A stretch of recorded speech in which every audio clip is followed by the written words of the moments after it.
Bonjour à toutes, bonjour à tous.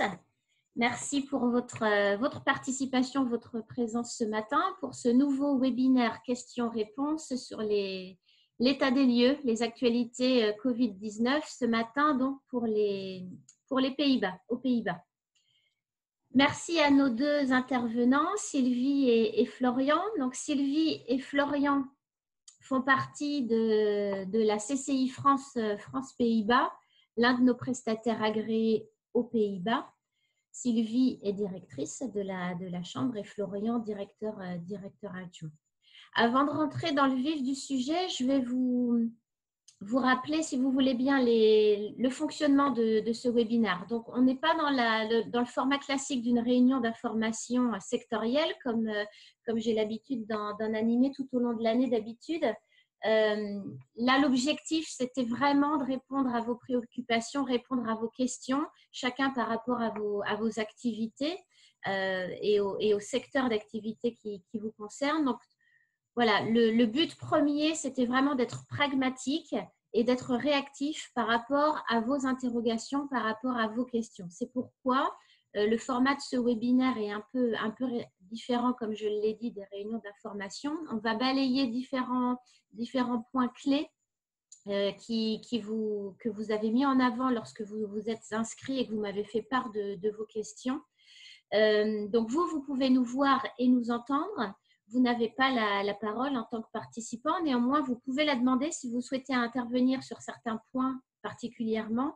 Vous pouvez soit demander la parole, auquel cas je vous la donne, bien évidemment, ou alors vous pouvez poser vos questions en direct grâce au petit module questions-réponses. Vous avez deux petites bulles questions-réponses normalement dans le bas de votre écran, dans la barre de tâches Zoom.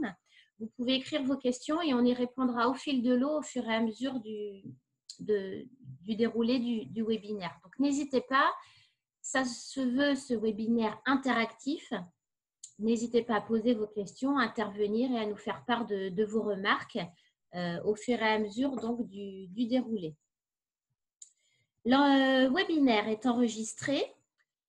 Ceci permettra aux entreprises qui n'ont pas pu participer ce matin de revoir donc en podcast le webinaire sur notre plateforme BCI Info et sur la chaîne YouTube de Bretagne Commerce International. En ce qui concerne tout ce qui va être dit pendant ce webinaire et la prise de notes, pas de panique, je vous enverrai comme d'habitude cet après-midi ou demain matin la présentation là qui va vous être faite ce matin et elle sera aussi disponible sur la plateforme BCI Info. Encore une fois, vous pouvez retrouver sur cette plateforme BCI Info toutes les actus et toutes les présentations des différents webinaires que l'on a pu mener et que l'on va mener encore les prochains mois. Donc, si vous voulez bien, on va rentrer dans le vif du sujet. Voici les différents points que l'on va aborder ce matin. Tout d'abord, un état des lieux de la situation économique des Pays-Bas pendant la période confinement Covid-19 et pendant cette deuxième phase, si je puis dire, de rebond après le déconfinement. Ensuite, on va aborder les mesures gouvernementales qui ont été prises donc, par le gouvernement néerlandais pour aider les entreprises pendant cette période de pandémie, pendant cette période de crise. Ensuite, on aura la chance d'avoir le témoignage d'une entreprise, la société Technifibre. Mathieu Carrière, qui est chef de zone export, va partager avec nous son expérience qu'il a vécue en tant que responsable export pour Technifibre pendant la crise et quelle a été la stratégie de Technifibre pour pallier aux problèmes de la crise et quelle stratégie a été mise en place pour rebondir après la crise. Ensuite, nous ferons quelques petits points sectoriels. Donc, Florian nous détaillera les secteurs clés aux Pays-Bas et fera un petit point, une petite analyse sur chacun de ces secteurs. Vous avez été nombreux dans vos questions à demander un point, ce qui est bien normal, sur vos secteurs d'activité aux Pays-Bas. Donc, ce sera l'occasion ici, dans ce quatrième point, de faire un petit focus sur chaque secteur clé. Et puis une conclusion ensuite sur tout ce qui aura été dit. Les questions que vous avez posées, alors elles sont majoritairement d'ordre commercial. Vous avez demandé des états des lieux, comme je le disais, sur vos différents secteurs d'activité respectifs, la construction et l'aménagement, l'agroalimentaire également. Vous êtes nombreux à vous demander si la reprise a déjà commencé. Si ce n'est pas le cas, quand elle va débuter. Alors, je ne sais pas si vous pourrez répondre précisément à la question, mais il y aura au moins des tendances que vous pourrez nous donner, Sylvie et Florian, par rapport à l'avancée des mesures gouvernementales justement aux Pays-Bas. Est-ce qu'il y a des projets considérés comme annulés? Donc là, il s'agit de projets industriels et commerciaux. J'entendais par là aussi quelques salons, quelques grands salons internationaux qui se déroulent aux Pays-Bas. Est-ce qu'ils sont purement et simplement annulés ou reportés à des dates ultérieures? Y a-t-il des zones aux Pays-Bas qui sont plus touchées que d'autres? Si oui, lesquelles? Quels sont les secteurs ayant une reprise considérée rapide en post-Covid? Donc, on abordera tout ça en quatrième partie avec les petits focus sectoriels. Ce sera l'occasion, Florian, peut-être aussi donc, que tu nous fasses un point sur les secteurs qui ont été les moins impactés dans le pays.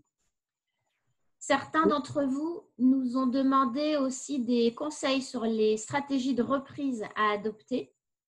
Donc ça, on y viendra aussi. Alors, ça restera subjectif. On n'a pas de solution miracle, évidemment. Et puis, vous avez tous des activités et vous appartenez à des filières différentes. Donc, les stratégies sont différentes, mais néanmoins, il y a des tendances et des conseils pratiques que l'on pourra peut-être vous donner pour vous aiguiller là-dessus. Il y a une question qui a été posée en ce qui concerne la relation avec l'Asie. Est-ce que la tendance changerait au profit des marchandises européennes et locales après la crise? Donc là, on est dans le flux import. Quel est l'état du marché des productions agricoles? Donc ça, on y viendra dans les focus sectoriels. Et une personne a demandé aussi quelques informations concernant la crise et les perspectives de sortie de crise dans le secteur food. Principalement le secteur HoReCa d'ailleurs, secteur hôtellerie, restauration, les réseaux HoReCa qui a été particulièrement touché dans le secteur agroalimentaire.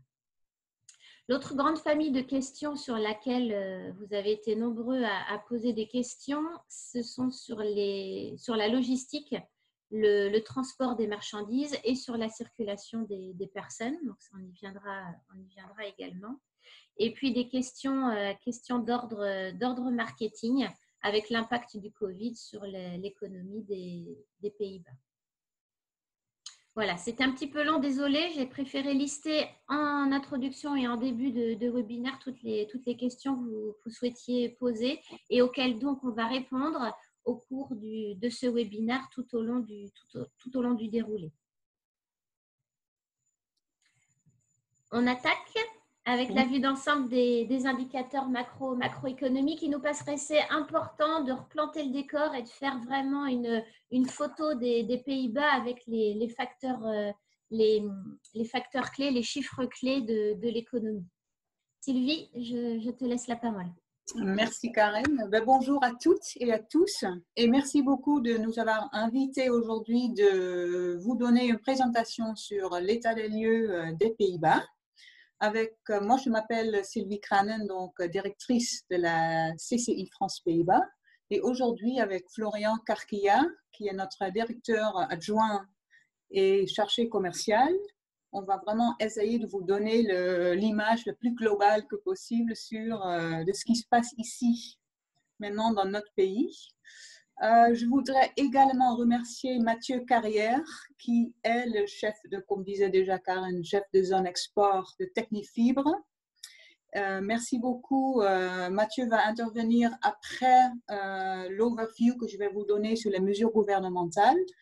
Mathieu a donc aussi il y a des salariés aux Pays-Bas et on travaille déjà depuis quelques années avec Technifibre. Donc, Mathieu pourrait vous donner déjà son expérience comment travailler aux Pays-Bas, mais aussi maintenant, ces derniers 3 mois comment a été son expérience avec les mesures gouvernementales et naturellement aussi avec la CCI aux Pays-Bas. Je vais d'abord maintenant donner la parole à Florian et moi je reprends après sur les mesures gouvernementales. Merci Sylvie. Merci Sylvie, merci.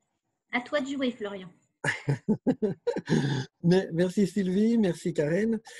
Bonjour à tous. Il me semblait important pour donner une vue un petit peu macroéconomique des Pays-Bas en cette période nouvelle et qui a été troublée et qui l'est encore, de revenir d'abord sur la situation de santé, vu que la période économique qu'on connaît actuellement est due à une crise sanitaire et non pas une crise économique. Et puis aussi de rapidement revenir sur le fait que le confinement aux Pays-Bas a été un confinement différent de celui qui a eu lieu en France, puisqu'on a parlé très tôt aux Pays-Bas de confinement intelligent. Et donc, ça signifie que ça a eu un impact sur l'économie néerlandaise, comme on le verra un petit peu plus tard. Et donc, certaines des questions qui pouvaient être intéressantes pour d'autres pays ne le sont pas vraiment ici parce que l'activité économique a été moins impactée que dans d'autres pays européens. Mais on va commencer donc par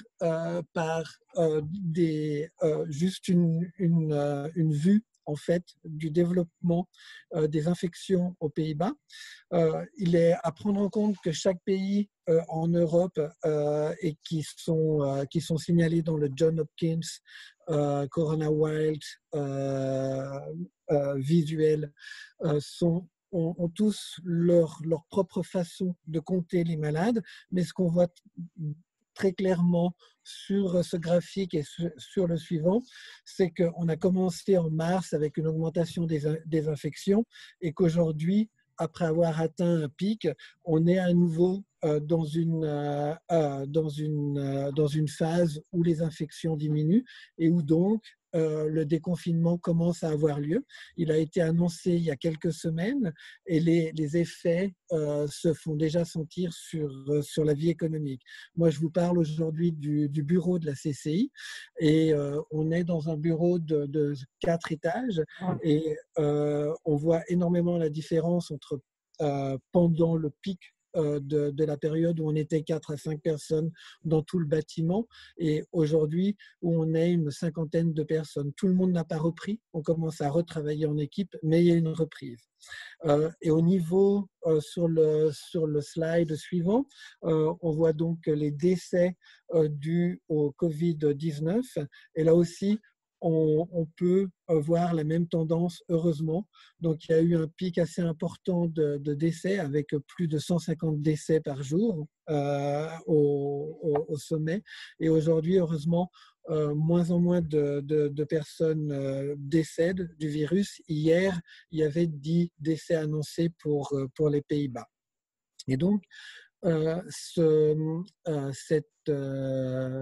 cette amélioration de la gestion de la crise sanitaire amène le gouvernement aujourd'hui à une reprise et à un déconfinement qui, comme je l'ai dit, se fait assez rapidement. Depuis déjà 15 jours, on voit une activité reprendre de façon très claire. Nous, on est dans un quartier d'affaires à Amsterdam, le deuxième quartier d'affaires d'Amsterdam, et on voit que la vie a repris de façon très claire, très nette. Donc les gens continuent à travailler, le gouvernement demande aux gens de télétravailler le plus possible, mais il y a une reprise très, très claire.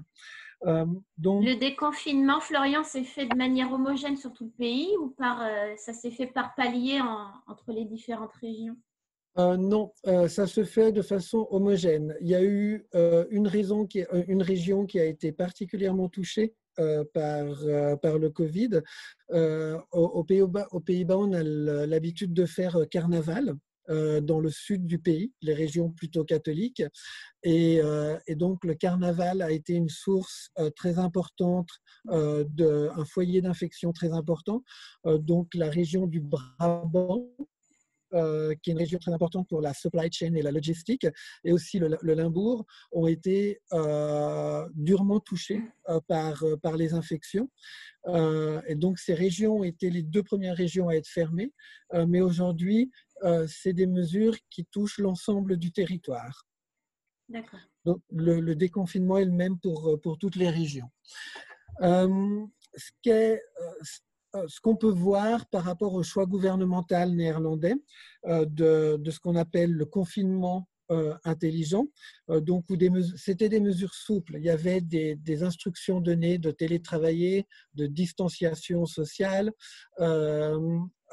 Toutes ces mesures ont été mises en place, ont été données aux Néerlandais, on leur a demandé de faire, mais il n'y avait pas d'interdiction. Il n'y avait pas de limitation dans le déplacement sur le territoire néerlandais comme il y a eu en France. On pouvait se déplacer où on le voulait. Il fallait seulement se déplacer quand cela était nécessaire.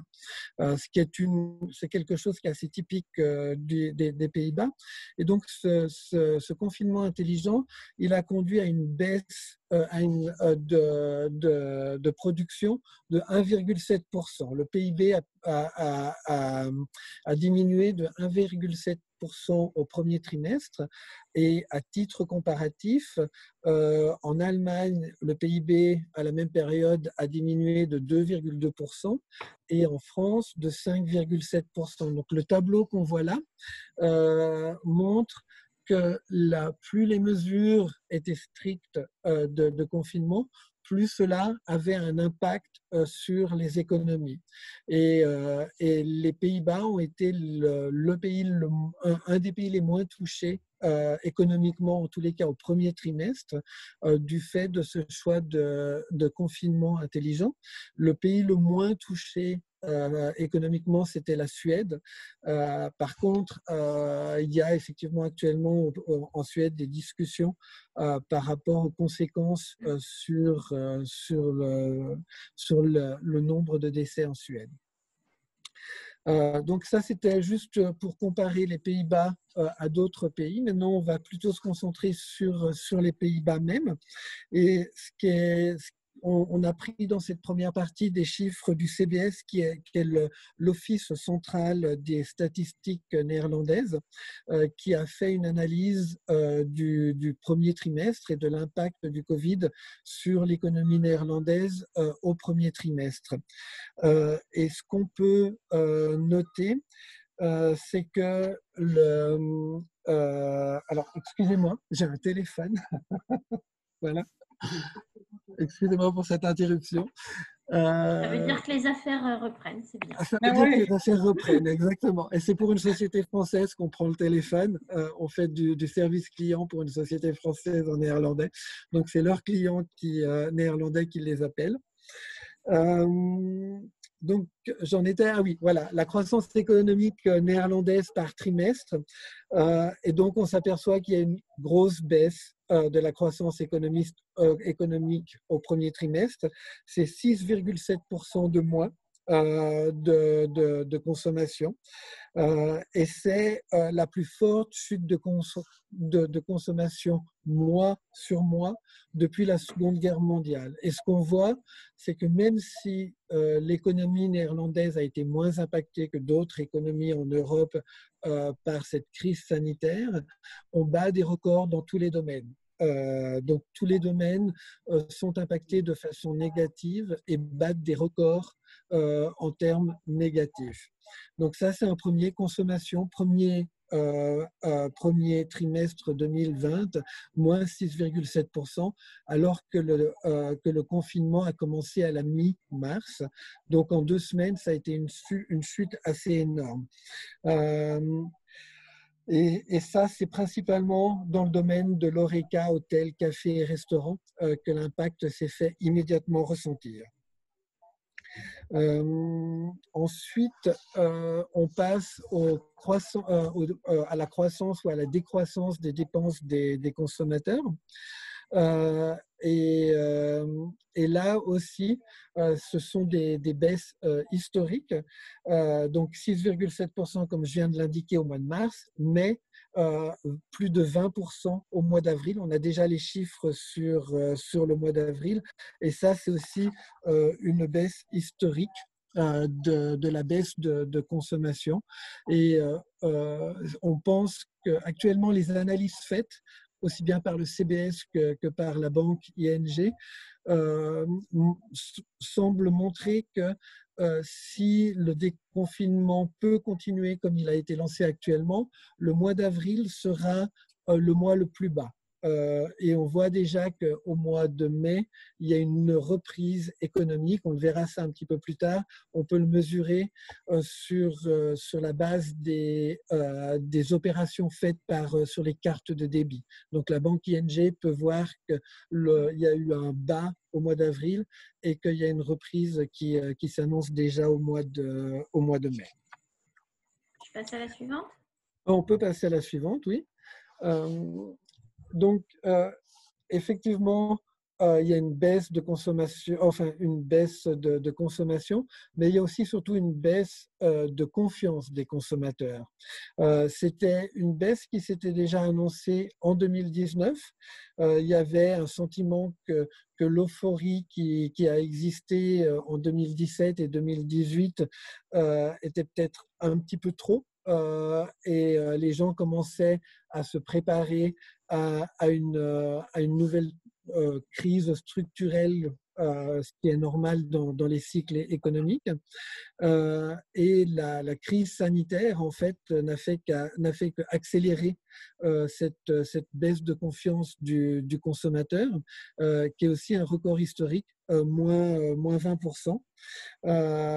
Et ça, oui, c'est quelque chose qui va rester.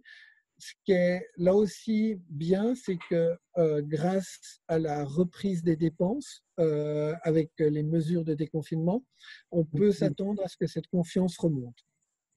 Donc l'annonce des derniers chiffres de dépenses des consommateurs, des foyers, laisse présager qu'avec le déconfinement, la confiance du consommateur va reprendre un caractère plus normal.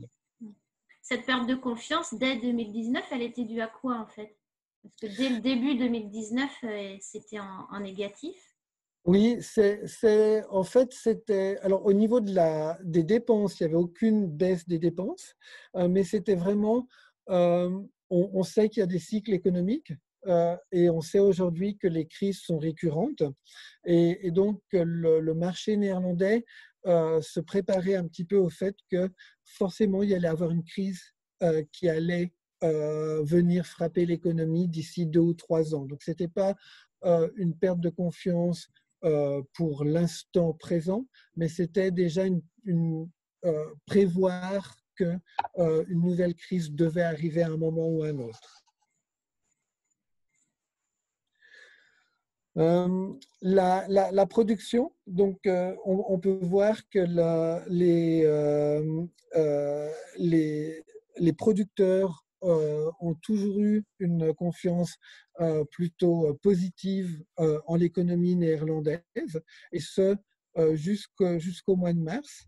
Au mois de mars, on est arrivé à un zéro de confiance, donc il y avait autant de producteurs qui avaient confiance en l'avenir que de producteurs qui n'avaient pas confiance. Et puis, d'un seul coup, au mois de mai, une baisse historique de plus de 25% des entrepreneurs sur l'avenir. Et ça, je pense que c'est ce qu'on voit partout en Europe, mais c'est quelque chose qui est très marqué. Et plus le confinement dure, plus les entrepreneurs néerlandais perdent confiance. Et ça touche pas de façon égale les différents secteurs. On peut remarquer que dans tout ce qui est voyage, transport et Horeca, il y a une baisse de confiance énorme. les professionnels du voyage et de l'ORECA pensaient que le confinement allait être plus court à la base. Et donc, au mois d'avril, ça a été, le gouvernement faisait des annonces tous les 15 jours. Et ça a beaucoup pesé sur la confiance des entrepreneurs en l'avenir économique de l'Europe et du monde. Moi, je reprends. Pour les postes, le nombre de postes, peut-être pour vous donner une idée plus globale sur le marché du travail aux Pays-Bas, on a vu ces dernières années un taux de chômage qui est très très bas. On était de 3% encore en premier trimestre 2020, on était même à 2,9% fin de l'année dernière. Donc on a vu qu'on a jusqu'à maintenant, on a pendant des années eu vraiment un marché d'emploi très, très intéressant avec presque pas de chômage. Et là, on voit quand même que naturellement, au mois de mars, on a vu le nombre de postes diminuer de 60 000. Et là, on voit vraiment qu'à partir du mois de mars, donc c'était mi-mars que le confinement a commencé, que le nombre de postes a diminué. On était à 226 000 postes ouverts fin mars. Et ça, c'était en fait la plus forte baisse depuis 1995. Et donc ça, c'est vraiment quelque chose qu'on n'a pas vu depuis des années. Et c'est la première fois depuis 7 ans qu'on a eu une baisse en postes. Donc on a vu qu'aux Pays-Bas, avec la croissance économique, avec le marché du travail qui était excellent en fait, que c'est vraiment la première fois maintenant qu'on a une baisse. Ça c'est difficile à dire naturellement, mais il y a toujours des postes, il y a aussi toujours des embauches. On a un service de recrutement, la CCI, et contrairement à ce que je pensais au tout début du confinement, on a encore quelques postes à traiter. On a même des candidats qui ont commencé au plein milieu du confinement, ils ont commencé leur poste. Donc, ça veut dire qu'il y a toujours aussi une continuation de recrutement. On a toujours en effet des entreprises qui se préparent pour l'après-crise, pour être prêtes à rebondir le moment venu. On voit que la plupart des postes la baisse la plus forte était dans le commerce et dans l'hôtellerie. Et procentuellement, c'était vraiment dans l'hôtellerie, c'était 57% en moins. Naturellement, la plupart des hôtels et des restaurants ont fermé leurs portes. Donc, ça donne tout de suite une baisse. Et pour le commerce, on a toujours eu le plus de postes dans le commerce. Et donc, c'est la raison pour laquelle aussi qu'il y a en nombre absolu, c'est le nombre de postes qui ont le plus diminué. Si on passe après à la croissance d'emploi, on voit que les bons mois de janvier et février montrent qu'il y a toujours une croissance aussi en pourcentage. Le premier trimestre 2020 montre une augmentation de 0,2% en nombre d'emplois. On va probablement voir naturellement une baisse en deuxième trimestre parce que ce sont les mois d'avril et mai qui ont vraiment été touchés par les emplois.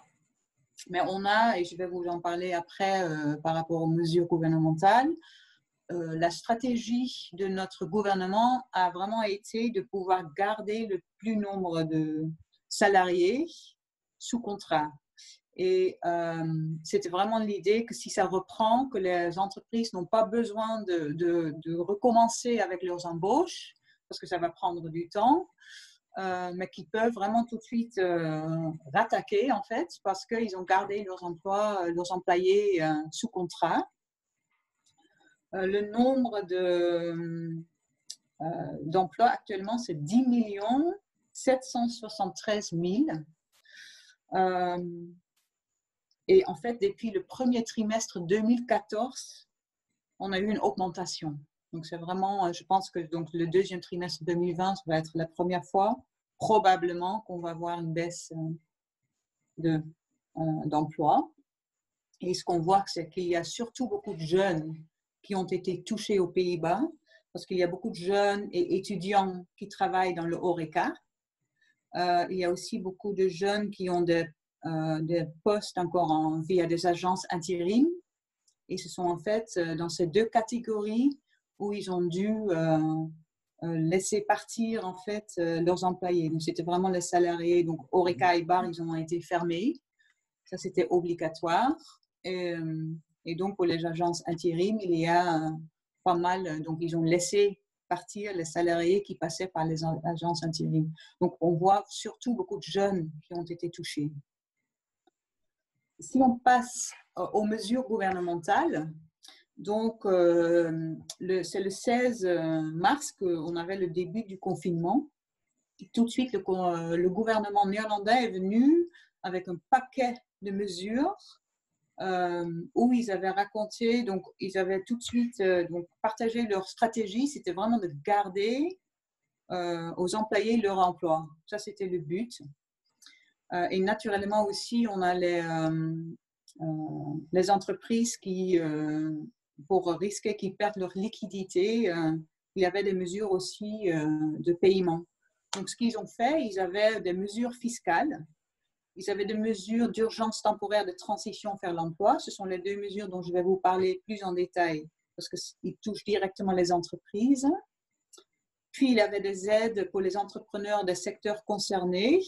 Ça, c'était par exemple les secteurs comme les restaurants, les hôtels, les coiffeurs qui ont été obligés de fermer leurs portes et qui n'avaient donc pas de choix de oui ou non continuer à travailler. Et ça, c'est une différence avec d'autres secteurs. Par exemple, les magasins.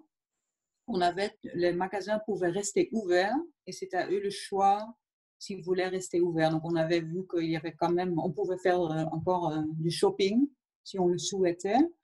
Mais par exemple, donc les restaurants, les bars, les coiffeurs, toutes les professions où il y avait une proximité physique, donc kiné, masseur, ils étaient obligés de fermer leurs portes. Et là, donc, ils ont tout de suite donné un paquet d'aide financière pour aider ces secteurs. Puis, il y a un programme de transition temporaire pour les travailleurs indépendants. On a beaucoup d'auto-entrepreneurs aux Pays-Bas. Et là aussi, ils étaient tout de suite touchés directement. Et donc, là aussi, il y avait un paquet de mesures pour ces auto-entrepreneurs. Et puis, ils ont baissé les taxes sur l'énergie. Ils ont des garanties du financement des entreprises. Et si on va au prochain slide, on a pas mal de prêts. Donc, pour les PME, il y a des prêts spécifiques pour les startups et scale-up, des crédits. Il y a un autre régime pour les secteurs de l'agriculture, de l'horticulture, de la pêche. Et ce qu'on a vu, c'est que là, ces mesures étaient jusqu'au 1er juin et ça a coûté déjà 20 milliards d'euros au gouvernement, dont 10 milliards pour le Now. C'est la mesure le plus impactée. C'était la mesure pour garder aux employés leur emploi. Et ils pensent que cette année, le coût total va probablement être au moins 100 milliards pour l'ensemble des mesures, mais aussi les conséquences, parce qu'on aura l'État aussi, normalement, ils reçoivent naturellement les impôts sur le chiffre d'affaires, sur le profit des entreprises. Et là, ils vont beaucoup moins recevoir par rapport aux impôts aussi. Et ils viennent d'annoncer, en fait, il y a quelques jours, ils ont annoncé un nouveau paquet de mesures pour les 3 mois qui viennent, qui ressemblent à ces mesures actuelles et qui vont coûter au moins 13 milliards dans les 3 mois qui viennent. Donc, c'est vrai que le gouvernement a décidé de ne pas économiser, de faire ce qu'ils peuvent pour l'aide financière. Et après, oui, donc ce sera après qu'on saura combien ça va coûter finalement à la fin de l'année. Donc, 2 mesures en détail pour vous donner une idée des entreprises, ce dont les entreprises peuvent bénéficier. Donc, ce sont des reports de paiement d'impôts. très important, ils ont tout de suite mis en place la possibilité de reporter pendant 3 mois leur impôt. Donc, ça veut dire que tout de suite, il y aura un report de l'ensemble des impôts qu'une entreprise devrait payer. Normalement, on paye mensuellement les impôts sur le revenu, mais on a des charges sociales, etc. Et on aura vraiment la possibilité de tout reporter. Donc, ça, c'est quelque chose… J'ai une question, Sylvie, excuse-moi de te couper. Une question de Anne. Le gouvernement des Pays-Bas prévoit-il une augmentation des impôts sur les entreprises et les particuliers? Mais pour le moment, non. C'est un peu… On a peur de ça. En fait, ça, c'est naturellement ce qu'on dit.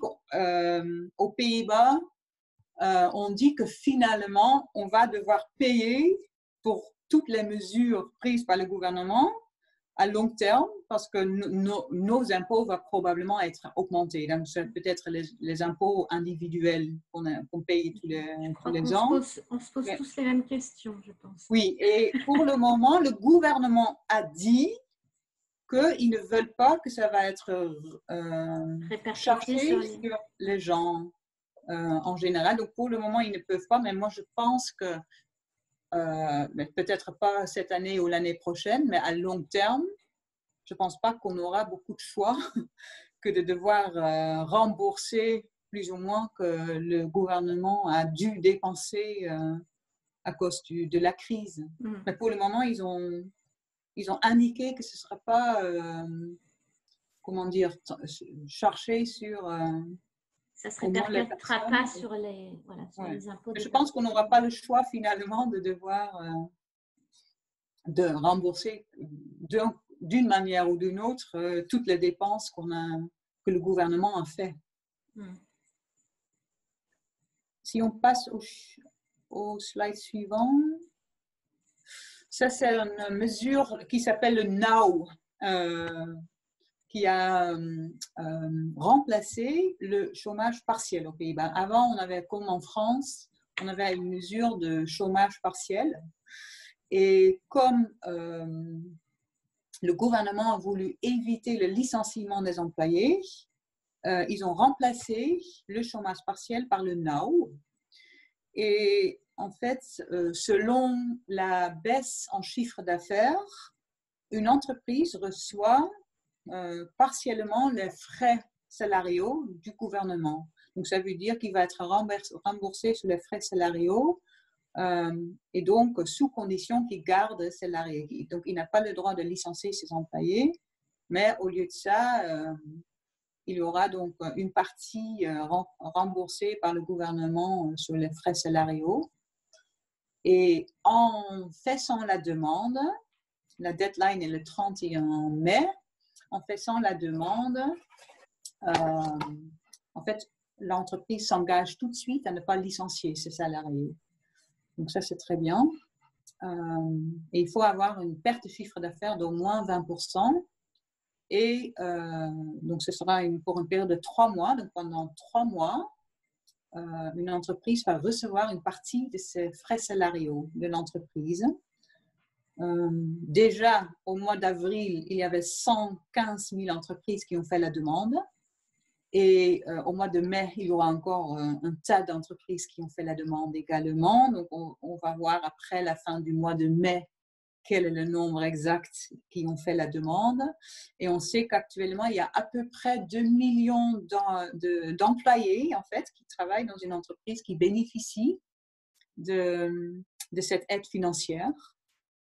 Et donc, normalement, l'idée est vraiment que tous ces employés gardent leur emploi, mais dans les 3 mois qui viennent, on va voir si, en effet, ils peuvent tenir, parce qu'ils viennent d'annoncer, en fait, les mesures pour les 3 mois, donc ils viennent, avec encore une prolongation de ces mesures NOW, mais ils n'obligent plus de ne pas licencier les employés, parce qu'il y a quand même des entreprises qui maintenant, même avec l'aide financière sur les frais salariaux, ne vont probablement pas survivre s'ils ne peuvent pas licencier leurs employés. Donc, il faut trouver le juste milieu, ce qui veut dire qu'on va voir dans les 3 mois qui viennent s'il y a plus de gens qui vont perdre leur emploi et si, en effet, le taux de chômage va augmenter aussi aux Pays-Bas. Mais ça, c'est difficile. Ça dépend si ça reprend vite, oui ou non. Ce qui est bien de savoir, juste une dernière chose sur les mesures, c'est qu'on a des clients français, des entreprises françaises sans entité aux Pays-Bas, qui ont des salariés, par contre, néerlandais basés aux Pays-Bas, qui peuvent également bénéficier de ces mesures now. Donc, ce qui est bien, ça, c'est que donc ils ont également choisi pour les entreprises, mais dans notre cas naturellement françaises, n'ayant pas d'entité aux Pays-Bas, mais quand même avoir des salariés aux Pays-Bas, surtout des salariés néerlandais, de pouvoir bénéficier de ces mesures pour pouvoir aussi faire garder à leurs employés l'emploi et de pouvoir reprendre dès que ça reprend avec des employés, avec de l'expérience. Ça, c'est l'idée dans leur entreprise. Donc ça, c'est bonne nouvelle. Je trouve que c'est très bien que le gouvernement l'a fait parce que comme ça, on a une continuation aussi pour les entreprises internationales qui opèrent aux Pays-Bas. Puis les transports, donc le déplacement et les transports. Ce qui est important de dire aussi, c'est qu'actuellement, on voit que ce sont les réglementations entre les différentes frontières changent tout le temps. Et ça, je pense que c'est vraiment, on va être dans une période dans les semaines qui viennent que je vous dis ici que ça va changer. On voit par exemple maintenant qu'entre la frontière belge et les Pays-Bas, qui sont fermées actuellement, qu'il y a maintenant vraiment des demandes de réouvrir la frontière entre la Belgique et les Pays-Bas. Et ça, c'est bien possible que dans les jours qui viennent, ils vont prendre une autre décision déjà entre les deux pays. Donc, je pense qu'il est important, en effet, de se tenir au courant dans les semaines qui viennent de ce qui va se passer, parce que je pense que ça va se rouvrir petit à petit. Donc, pour les Pays-Bas, ce que disait déjà Florian, il n'y a pas de restrictions particulières dans le pays, donc ni de biens et services, ni de personnes. Aux Pays-Bas, on a vraiment fait appel à la responsabilité des gens même. Donc, ça veut dire qu'ils n'ont pas interdit les personnes à se déplacer aux Pays-Bas. Et on n'a pas besoin d'une attestation, on n'a pas besoin de prouver qu'on avait vraiment besoin de se déplacer. Mais ils ont quand même, par exemple, s'il y avait plus de gens, trop de gens, par exemple, pendant un jour férié où il fait beau, et aux Pays-Bas, un jour férié où il fait beau, tout le monde dort. Et là, ils ont quand même demandé aux gens de rentrer, de ne pas se déplacer, d'éviter quand même les parcs ou les plages et tout. Mais c'était plutôt vraiment c'était donc la responsabilité de soi. Naturellement, toutes les professions et les processus phyto ont pu continuer. Donc, ils ont aussi, par exemple, pour le transport en commun, ils ont demandé aux gens de faire du télétravail. On a le droit d'être au bureau. On a le droit de venir tous les jours au bureau si on le souhaite. Mais le gouvernement a quand même nous demandé si c'est possible de faire du télétravail, faites-le. Comme ça, on laisse la place dans le transport en commun aux professions de santé, par exemple. Donc, il faut toujours que les gens qui travaillent dans les hôpitaux, dans la santé, dans les supermarchés aussi, qu'ils ont la possibilité de prendre le transport en commun tranquillement. Et donc, ceux qui peuvent éviter, il faut éviter. On a vu quand même qu'il y avait pour les voies aériennes, pour les Français qui arrivent en provenance de zones à risque, il faut avoir une déclaration sanitaire. Et sinon, pour les mesures, pour les transports terrestres, il n'y a pas du tout de restrictions aux Pays-Bas. Par contre, pour transiter la Belgique, il faut avoir une attestation parce que la Belgique est très sévère et ils ne vont pas faire passer les gens sans attestation valable. Si on passe au prochain sheet. J'aimerais bien. Alors, qu'est-ce qui se passe? Voilà. Et donc, pour pour le transport de marchandises, la Belgique n'a pas mis de mesures restrictives parce qu'ils trouvent que c'est vraiment important, le transport commercial est autorisé. Et pour aller en France, les transporteurs néerlandais ont besoin de certificats européens pour aller pour les transports internationaux. Donc ça, je pense que la plupart des pays européens ont quand même vu que les transports de biens, le commerce, c'est très important que ça continue. Et donc ça, il y a toujours une possibilité. Donc les Pays-Bas, ils ont fermé leurs frontières aux personnes extérieures à l'Europe. Ça s'est fait le 19 mars 2020. Et puis, ils déconseillent tout voyage en dehors du pays, sauf nécessité urgente professionnelle ou familiale. Et sinon, ils essayent vraiment ils posent la question plutôt. On voit pendant les jours fériés qu'il y a beaucoup de déplacements entre l'Allemagne et les Pays-Bas. Et les frontières ne sont pas fermées, mais ils ont quand même, à la frontière, demandé aux gens qui passaient de l'Allemagne aux Pays-Bas si leur visite était vraiment urgente ou non, et sinon de faire des tours et de rentrer chez eux. Et là, la plupart du temps, les gens sont suffisamment conscients qu'il faut prendre sa responsabilité. Donc ça, c'est toujours plutôt fait comme ça que par interdiction ou amende. Donc vraiment poser la question aux gens de prendre sa responsabilité. Et puis, donc, pour la France, ce sont les groupes professionnels vitaux qui ont la possibilité de venir en France. Donc, ce sont le personnel de santé se rendant en France vraiment dans le cadre de la lutte contre le Covid-19, le transport de marchandises, le personnel des compagnies aériennes, les travailleurs frontaliers et le personnel avec une mission diplomatique ou consulaire. On voit que le nombre de vols d'Air France KLM et le nombre de trajets d'Athalis commence à reprendre. Donc, à partir du 8 juin, il y aura plus de trajets aussi avec le Thalys. Déjà, il y a plus de vols Air France KLM. Donc, ce sera jamais, cette année, ce sera plus à, je pense que peut-être 50% pour les mois qui viennent, pas plus. Je pense que pour le mois de mai ou juin, ils sont pensés être à 40% avec Air France KLM, ou au moins KLM pour les vols, pour reprendre des vols. Mais on voit quand même qu'il y a plus de vols qu'au tout début du confinement.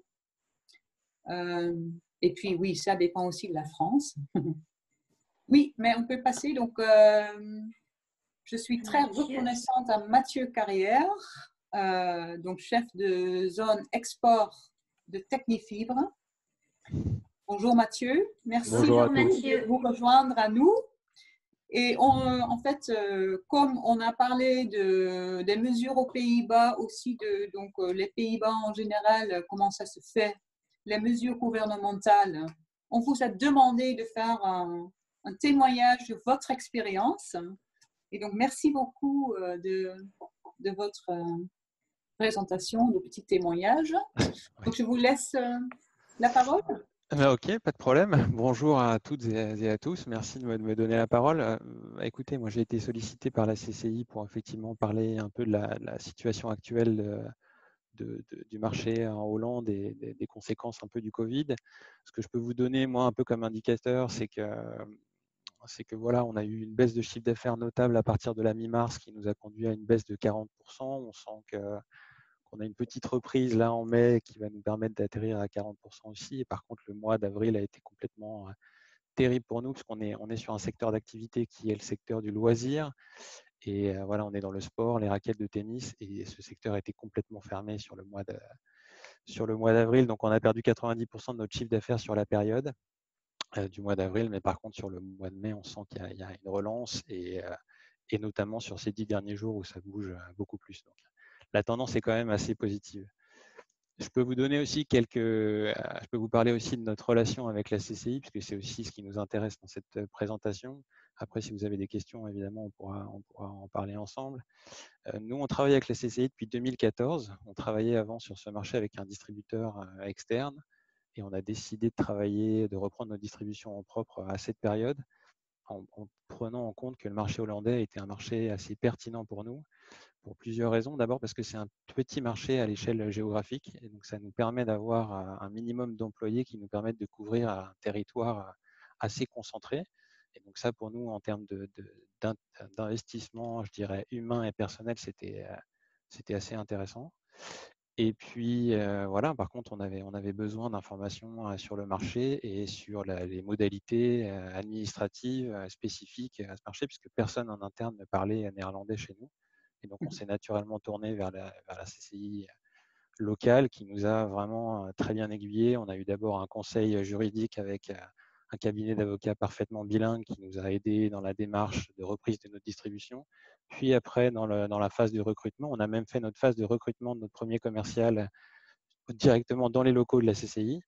Donc voilà, et depuis, on travaille systématiquement avec eux, quelle que soit la question qui vient à se poser. Et évidemment, là, cette coopération a été renforcée pendant le Covid, où on avait besoin d'avoir des réponses sur l'accompagnement qu'on pouvait faire pour notre salarié, comment on pouvait garantir son poste, quelles étaient les aides du gouvernement.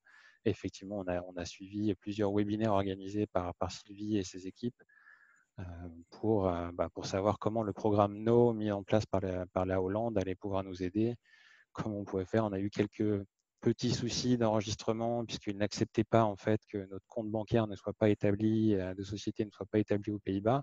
Finalement, ça s'est arrangé et voilà, donc pas mal de péripéties, mais on a toujours été très très bien accompagnés et très très bien suivis sur la période, comme depuis 2014. Voilà, on continue à faire tout le traitement de notre paye pour nos salariés via la CCI française. Voilà, l'accompagnement aussi social de nos salariés, c'était aussi important. Quelle protection on peut leur apporter, quel accompagnement en termes de retraite, des choses comme ça. Et systématiquement, on a eu des conseils pertinents. Donc je pense que nos salariés sont satisfaits et nous, on est très satisfaits aussi. Donc tout va bien. Vous avez une implantation aux Pays-Bas ou c'est externalisé via la Chambre de commerce France-Pays-Bas? Alors, on n'a pas d'établissement fiscal établi aux Pays-Bas. C'est-à-dire que nous, pour tout ce qui est administratif, en fait, on passe par la CCI, donc par la Chambre de commerce. Mhm. Et après, on a un bureau basé en Belgique qui s'occupe de tout le Benelux, en fait, et qui nous permet de partir de là. Mais on n'a pas d'établissement fiscal établi en Hollande. D'accord. Est-ce Et que ça, vous ce qui est pouvez... bien, donc, pardon, je voulais juste dire que même sans établissement fiscal, le gouvernement a donc décidé, c'est vrai qu'on avait un petit problème au tout début avec les bancaires non néerlandais, mais on l'a résolu. Mais donc, même si on n'a pas d'établissement fiscal aux Pays-Bas, le gouvernement a décidé que les mesures NOW, que les entreprises sans cet établissement pouvaient en bénéficier ici. C'est ça ce qui est bien. Tout à fait. Est-ce que vous pouvez, Mathieu, parce que ce qui est très intéressant pour nous et pour les entreprises bretonnes donc, qui participent à ce webinaire, c'est le partage d'expérience. Personne mieux qu'un entrepreneur peut et sait parler à un autre entrepreneur.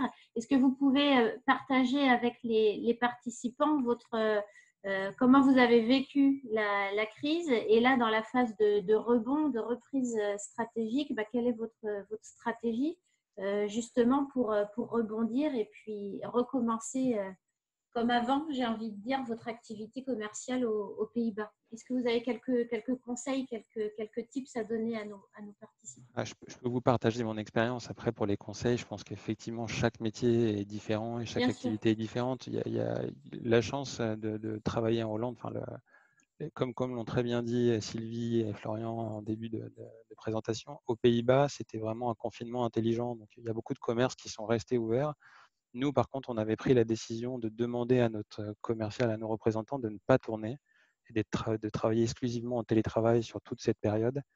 Et on est encore sur cette phase de reprise, c'est-à-dire qu'on l'a mis en chômage technique via le système No à partir du mois d'avril, quand on a vu que c'était complètement mort et que plus aucun club de tennis n'était ouvert ou de squash ou de sport de raquette n'était ouvert sur la zone.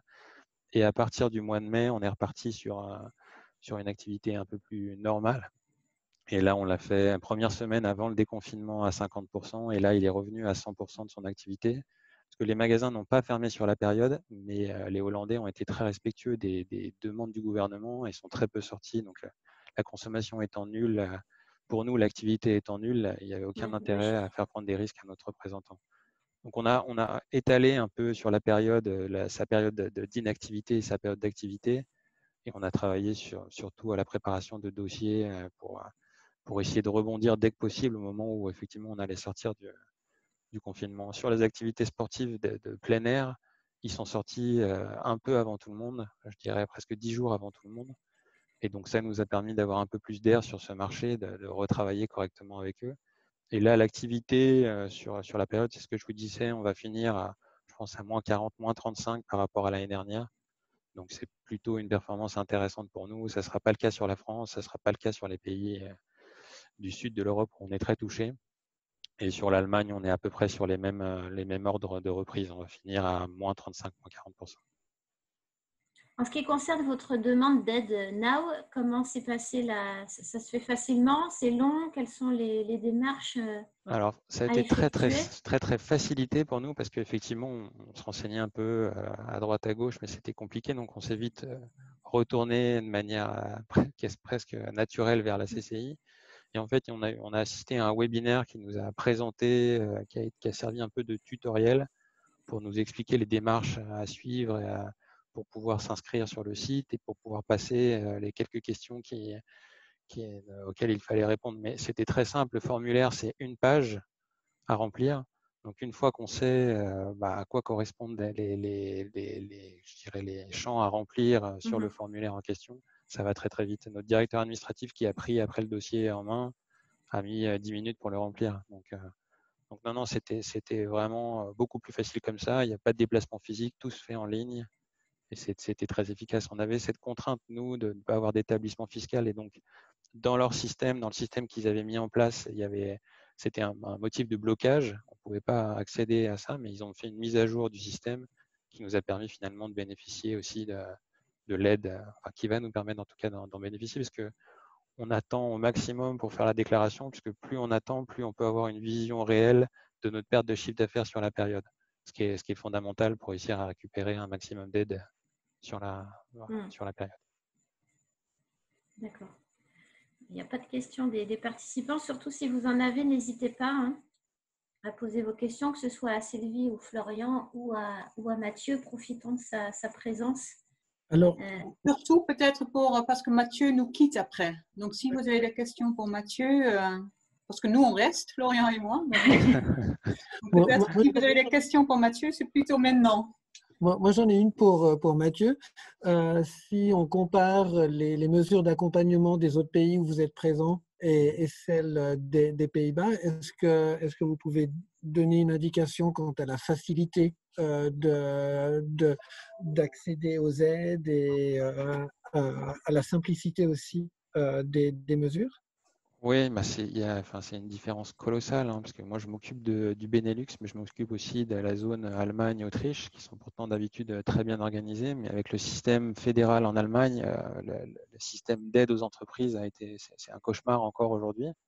On a du mal à trouver le bon intervenant et à savoir réellement de quelle manière on va pouvoir être aidé. Sur la Belgique, les mesures qui ont été mises en place étaient un peu plus claires, mais après c'est sur le traitement où ça prend beaucoup de temps. Donc là, on a des démarches, on est aussi accompagné sur ce pays pour le système de paye, la gestion de la paye, et ainsi de suite. Et là, on perd beaucoup de temps parce que c'est vraiment compliqué. Là, grâce à votre intervention, mais aussi grâce aux mesures mises en place par le gouvernement en Hollande, sincèrement, ça ne nous a pas pris beaucoup de temps. Si je devais comparer en termes sur un ratio de 1 à 10, la facilité, voilà, c'est 10 en Hollande et on est à 2 sur les autres pays en termes ouais, c'est vraiment l'investissement en temps n'a pas du tout été le même. Et en France? En France, ce qui est compliqué, c'est qu'on doit déclarer semaine après semaine le temps de travail de nos salariés. Moi, je ne m'occupe pas de cette partie en direct, mais d'après ce que j'ai entendu dans nos échanges en COMEX, effectivement, ça prend du temps. En fait, et puis les mesures, un peu comme en Hollande, je vous entendais dire qu'il y avait des annonces tous les 15 jours qui modifiaient un peu la donne. En France, on est un peu soumis aussi à ce régime. On attend. Et puis voilà, on ne sait pas encore exactement de quelle manière on va nous poursuivre. comment on va déclarer le temps de travail de nos salariés sur les semaines à venir, puisque ça va dépendre aussi du système d'aide mis en place par l'État et de la reprise de l'activité. Donc chaque semaine, on décale un peu, on perd du temps, mais c'est beaucoup moins facile que ce qui a été mis en place en Hollande, quoi qu'il arrive. Merci. Merci Mathieu. Bon, il n'y a pas de questions, donc on peut vous libérer, Mathieu, si vous n'avez pas d'autres choses à nous dire. Merci beaucoup. De rien, et bonne réunion à tous, et puis bon courage pour cette reprise. J'espère que ça s'annonce intéressante. À vous aussi. Merci. Au revoir, Mathieu. Au revoir. Au revoir.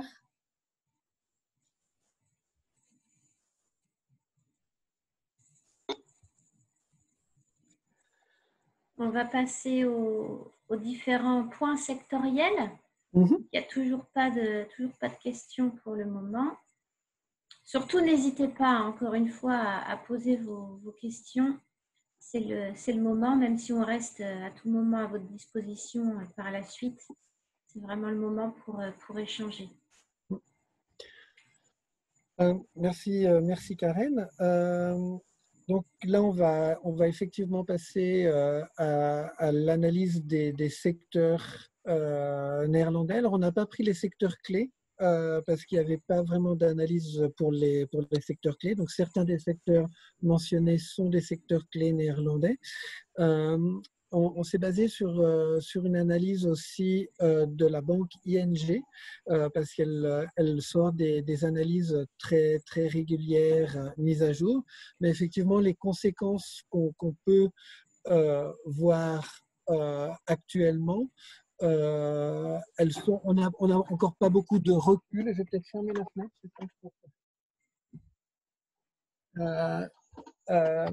On a encore peu de recul sur les conséquences de la crise sanitaire sur l'économie néerlandaise. Puis surtout, on ne sait pas quel est l'avenir devant nous quant à cette crise sanitaire. On y reviendra à un moment sur une analyse des différents secteurs et des deux scénarios envisagés par ING.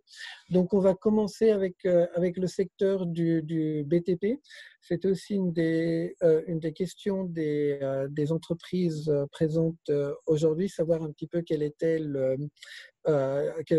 les conséquences de cette crise sanitaire sur le secteur du BTP. Et la première analyse, c'est une analyse faite du comportement des Néerlandais en recherche de biens immobiliers. Donc, aux Pays-Bas, il y a quelque chose d'assez particulier. On a un site internet qui s'appelle Funda, qui couvre tout le territoire national. Et si on veut acheter un bien immobilier, en général, on va aller sur ce site et c'est un instrument de mesure du secteur immobilier et qui est un secteur très important dans l'économie néerlandaise. Quand le secteur immobilier aux Pays-Bas va bien, le reste de l'économie va bien. C'est un indicateur qui est très fort. Et ce qu'on a pu constater, c'est que effectivement, en mars et une partie d'avril, il y a eu une baisse des recherches pour l'achat d'appartements. Donc, en faisant l'analyse des recherches des Néerlandais pour l'achat d'un bien immobilier, il y a eu une baisse très nette, marquée des ménages pour l'achat d'un appartement. Mais cette baisse, elle s'est déjà inversée. C'est-à-dire que fin avril et début mai, on voyait déjà une reprise des recherches des ménages pour un appartement. Donc ça, c'est plutôt un bon signe.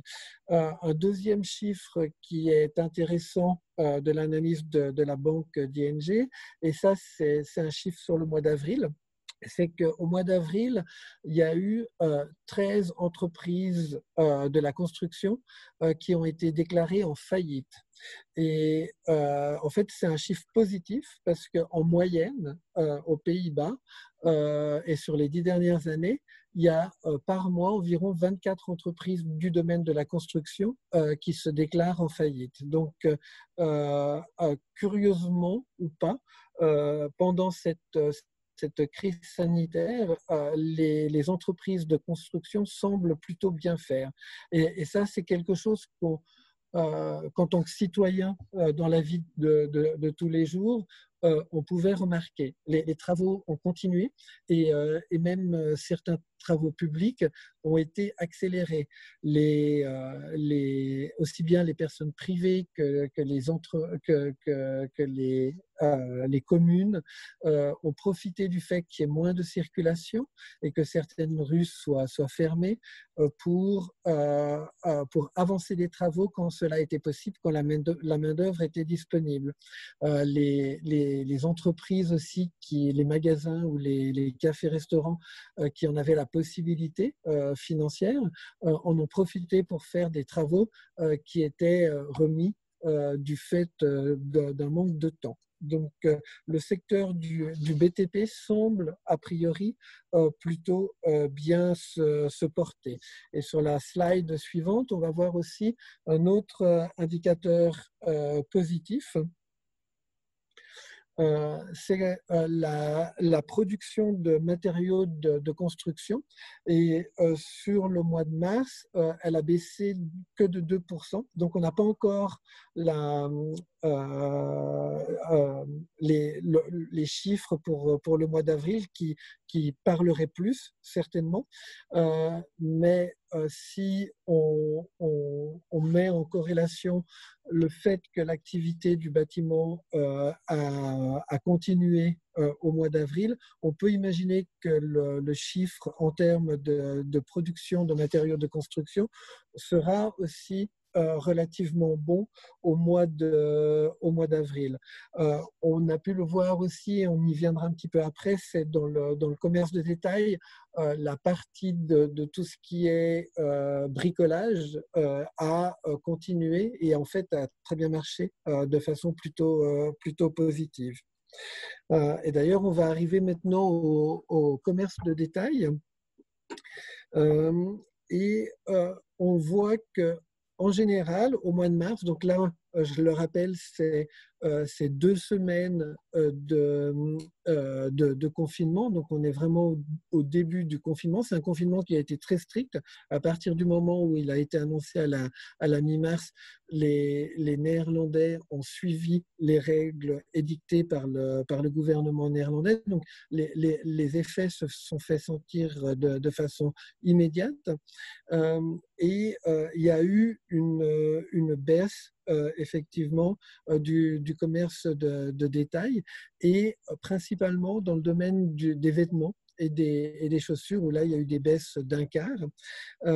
Mais dans l'ensemble donc au mois de mars c'était 0,6% de baisse du commerce de détail et le commerce de détail était emmené par la partie de la construction. Baumarkt, c'est tout ce qui est magasin de construction, les supermarchés et les magasins de bricolage aussi. Et puis aussi tout ce qui était vente en ligne a pris beaucoup d'essor et aussi tout ce qui est droguerie. Droguerie aux Pays-Bas, c'est tout ce qui est magasin type parapharmacie et entretien de la maison. Et puis l'électronique aussi a très bien marché. Donc voilà, il y a une partie du commerce de détail qui a souffert. C'est ce que Mathieu nous disait, tout ce qui était récréatif, hein, loisirs, les meubles et puis l'événement. Et dans la slide suivante, on fait on met un bémol à ce côté négatif du commerce de détail, dans le sens où si on compare en définitive la baisse du commerce de détail néerlandais dans le domaine des vêtements qui était aux alentours d'un quart, donc moins 25%, dans la zone euro, pour les mêmes produits, c'est moins 38%, pratiquement moins 39%. Donc le marché néerlandais et le commerce de détail aux Pays-Bas a pu s'en sortir relativement bien par rapport aux autres pays de la zone euro. Et ces deux comparaisons que je fais maintenant et que j'ai fait un petit peu plus tôt par rapport à la zone euro, c'est aussi un petit peu pour répondre à la question à une des questions qui est posée quant à la reprise du marché néerlandais, comment on l'envisage. Et effectivement, les Pays-Bas seront touchés par des difficultés économiques dues à la crise sanitaire, mais on peut imaginer, si on compare par rapport aux autres pays européens, que les effets de cette crise sanitaire seront moins forts sur les Pays-Bas que dans d'autres marchés. Et là, je trouvais assez intéressant ce que Mathieu aussi disait quand il parlait la reprise actuelle dans son domaine d'activité, qui est un domaine d'activité très touché, et où il disait, aux Pays-Bas, on sent déjà que le marché revit, que le marché réagit comparé à d'autres pays. Et puis, on va passer dans la troisième slide sur le marché de détail au niveau du marché automobile. Donc ça, c'est un marché qui, a priori, dans toutes les analyses qu'on voit, va être touché. Par contre, ce qui est intéressant ici, c'est que c'est une analyse des nouvelles immatriculations. Donc depuis le début de l'année, et cette baisse de moins 23% qu'on voit au mois de mars et moins 53% qu'on voit au mois d'avril dans les nouvelles immatriculations, elle n'est pas due au fait que les Néerlandais n'ont pas acheté de nouvelles voitures, elle est due au fait qu'il y a eu moins de livraison de voitures. On sait que maintenant le supply chain au niveau de l'automobile est tendu. En général, on passe commande et ensuite on reçoit la voiture. Et en fait, on s'aperçoit que les constructeurs automobiles n'ont pas pu livrer les véhicules qui étaient commandés. Donc, on voit aussi, et ça c'est plutôt pour le deuxième trimestre et le troisième trimestre, que les Néerlandais, dans les enquêtes qui sont faites sur la confiance des ménages dont j'ai parlé un petit peu plus tôt, une des choses sur lesquelles ils vont être un petit peu plus, ils vont attendre un petit peu plus, c'est effectivement ce type d'achat comme une voiture. Mais en tous les cas, les répercussions pour le mois de mars et avril n'étaient pas dues au fait que les Néerlandais n'achetaient plus de voitures, mais elles étaient principalement dues au fait que les voitures ne pouvaient pas être livrées. Après le marché de détail de l'automobile, on passe de façon globale un petit peu à l'analyse des comportements du consommateur et donc au paiement en ligne. Ce qu'il faut savoir, c'est que comparé à la France, aux Pays-Bas, on utilise énormément les paiements par carte, peu de cartes de crédit. Aux Pays-Bas, on a les personnes ont peu de cartes de crédit, on a des cartes de débit surtout. Et là, on voit que au mois de mars, il y a eu une baisse de 35% donc sur les 2 premières semaines du déconfinement, moins 35% d'activité en ligne de paiement. Et puis que déjà au mois d'avril, alors que le déconfinement n'était pas encore annoncé, il y a une reprise, vu qu'on arrive à moins 22% de paiement en ligne. Et là, c'est des analyses mois sur mois par rapport à l'année précédente. Donc, on voit que l'économie s'est réajustée, les entrepreneurs ont repensé leur modèle économique. Il y a eu une activation de toutes les ventes en ligne pour autant qu'il se peut. Et donc, les Néerlandais ont continué à dépenser. Donc ça, je pense que c'était une note intéressante et plutôt optimiste à présenter. Et on va passer ensuite à un secteur qui est important, qui est celui de la logistique et des transports.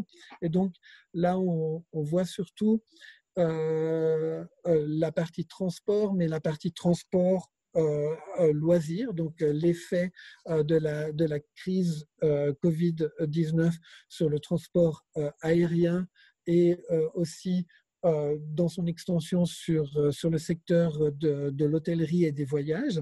Et là, il y a une baisse catastrophique de 80 à 90%. Et ça, c'est quelque chose qu'on a vu dans tous les pays. Et c'est une industrie importante, hein. Les Pays-Bas, la ville d'Amsterdam en particulier, vivent énormément du tourisme.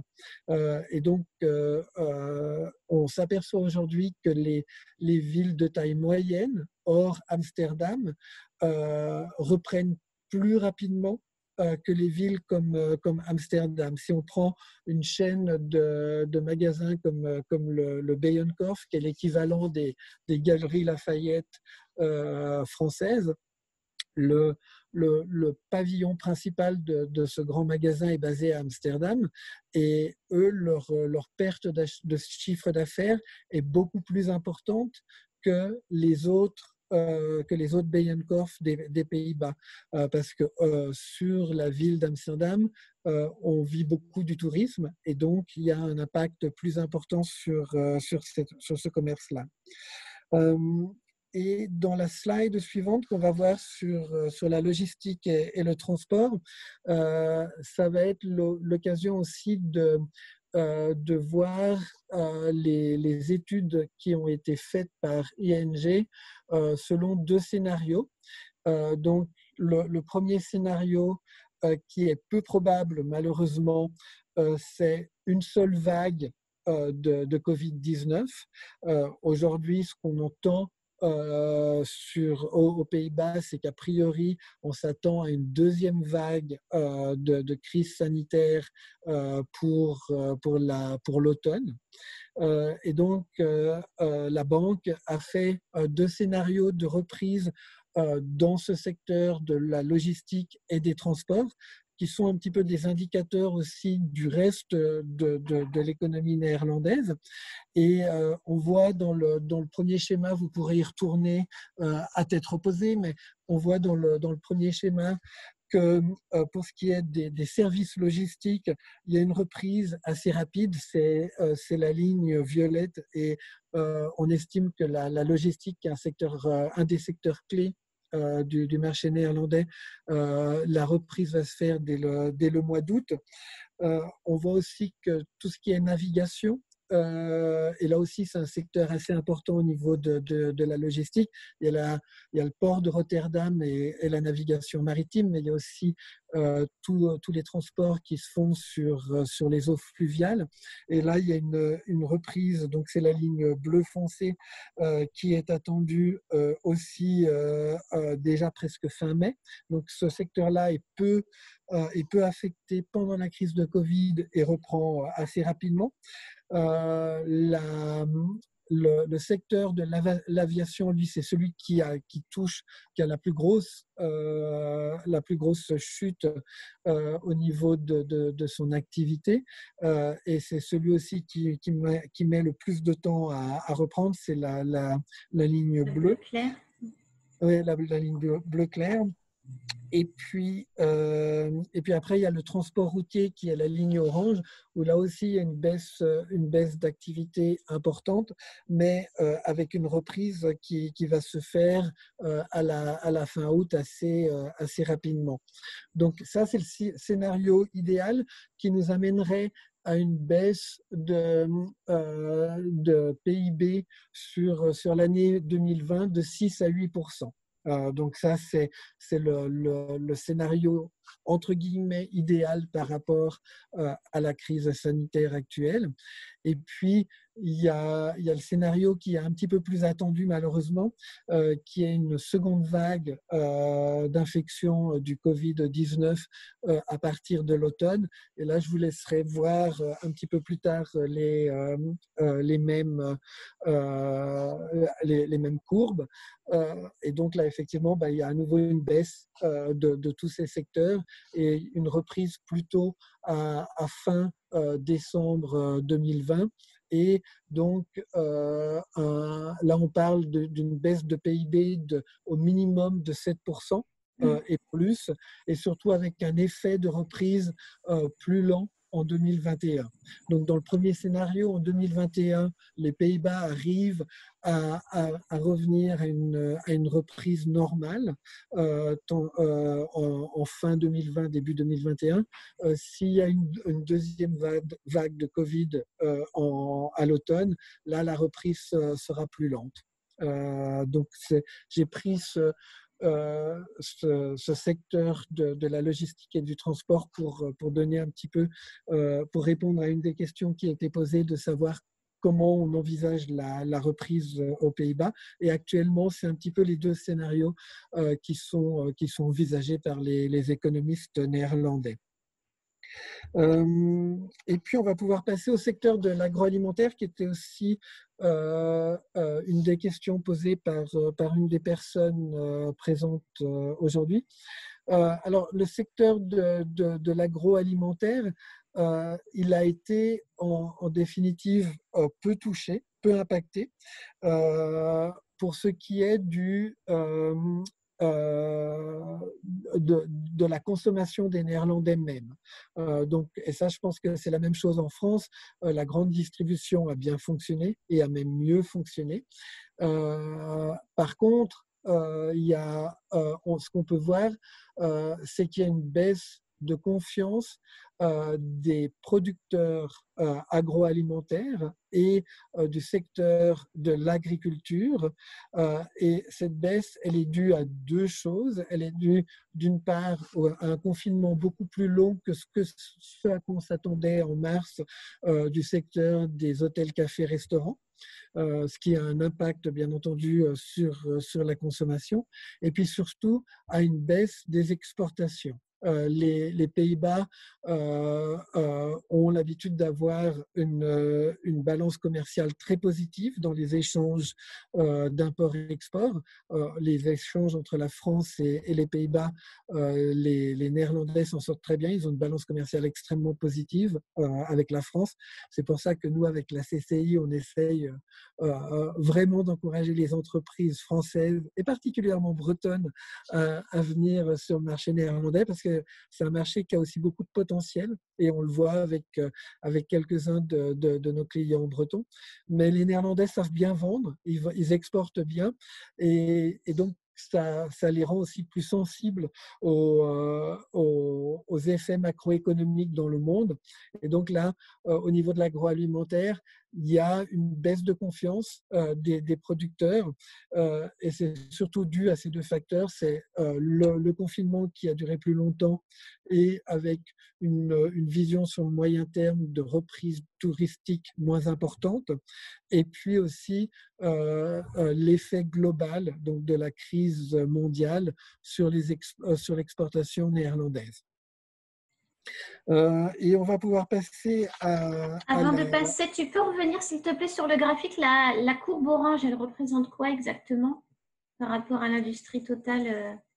Voilà, alors la courbe orange, c'est tout ce qui est alimentation.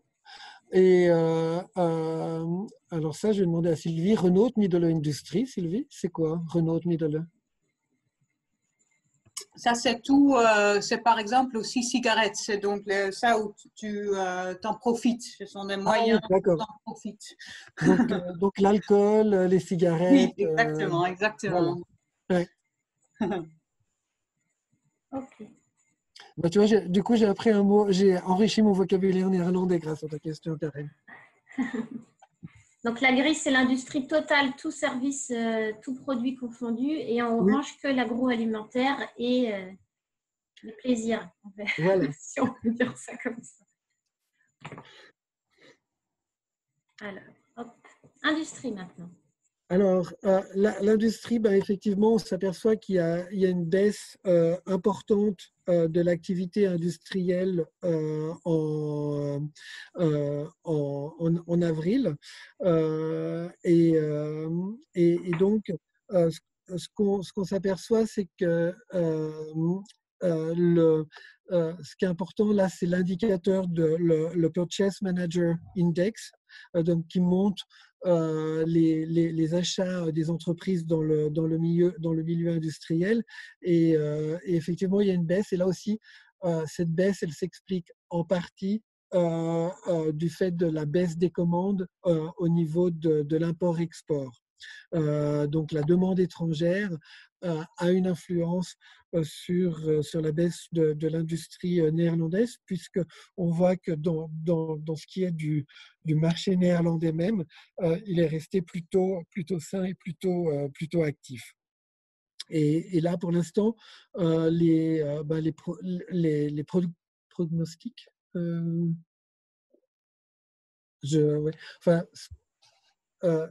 comment on dit en français, pronostic Les pronostics. Ah, merci. Les pronostics pour les mois à venir dépendent énormément de la reprise dans le reste du monde.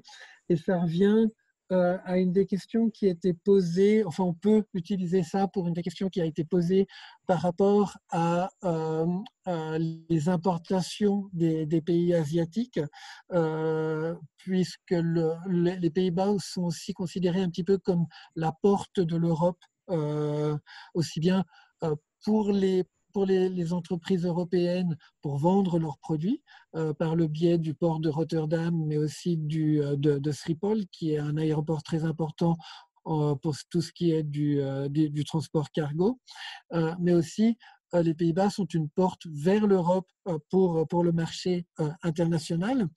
Et il y a les Néerlandais se posent la question de leur dépendance dans certains domaines par rapport à la production asiatique. Alors, je ne peux pas répondre à la question qui a été posée de savoir si on va si on va plus produire localement qu'avant ou plus acheter en Europe ou faire appel à des productions européennes. C'est des questions qui se posent actuellement. Elles reviennent régulièrement, elles reviennent dans la gestion de la ville d'Amsterdam. Il y a eu un article ce week-end sur la municipalité d'Amsterdam. Et effectivement, les partis politiques se posent la question, OK, qu'est-ce que va être l'économie néerlandaise après la crise Covid, ce dont on s'aperçoit aussi bien chez le consommateur que chez le politique, la réponse qui est apportée n'est pas la même suivant les croyances ou les partis politiques. Donc, quand on est à gauche, on va privilégier une consommation locale et on va se tourner plus sur l'Europe. Quand on est plutôt à droite, on va plutôt voir le côté libéral et on va dire la réponse, ça va être à l'entrepreneur de l'amener. Donc, peut-être, Florian, désolé de t'interrompre, je peux ajouter quelque chose?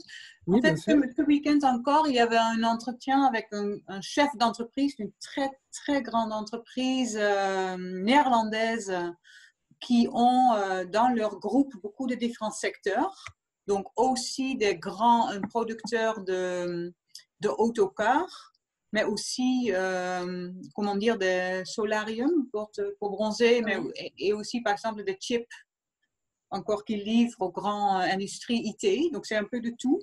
Et lui, il disait très clairement qu'il attend que dans l'an, ou peut-être 1 an et demi qui viennent, les entreprises vont se poser plutôt sur les marchés proches, mais qu'en moins de 2 ans, les industries vont regarder ce qui est le moins cher, et que tout de suite, donc ça va durer 1 an, et c'est son estimation, et qu'après on va penser argent, on va penser quel est le moyen le moins cher pour mon supply chain et ils vont revenir aux régions asiatiques, par exemple, pour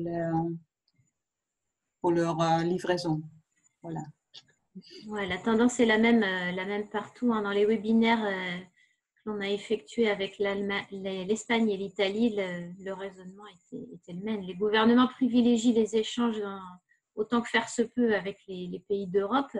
Il est évident que voilà, le travers, j'allais dire, l'instinct de gain d'argent et de productivité, etc., vont faire en sorte que on va se tourner vers les pays sources avec les prix les plus bas possibles.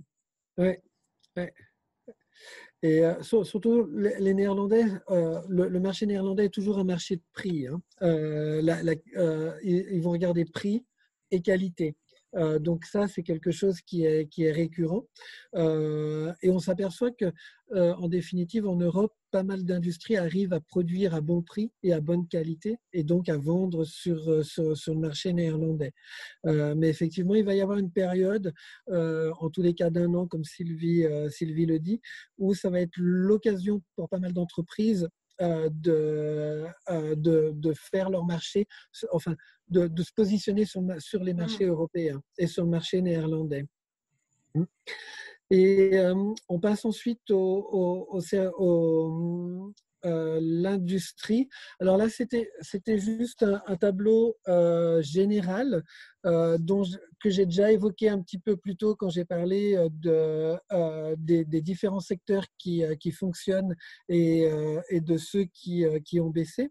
Donc, on voit que l'industrie des boissons, par exemple, a diminué énormément.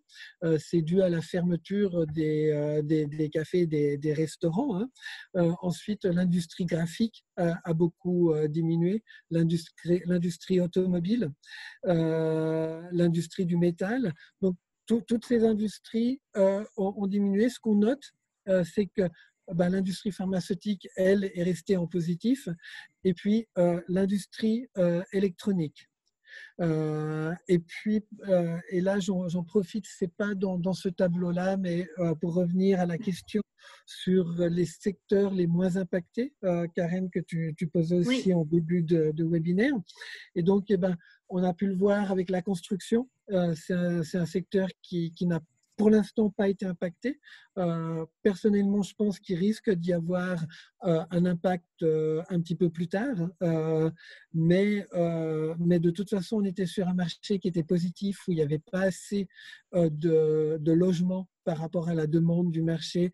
Et pour l'instant, ce que j'ai pu lire des analyses récentes, on s'attend à ce que ce manque de logement reste quelque chose de problématique. Il y a les secteurs aussi de tout ce qui est de la poste et des livraisons, avec les ventes en ligne. C'est un secteur qui actuellement s'attend à une vision positive des mois à venir, hein. Les télécommunications aussi, on l'a vu parce que par le développement de toutes les communications en ligne. La pharma est un secteur qui reste pour l'avenir plutôt confiant. Et puis l'électronique.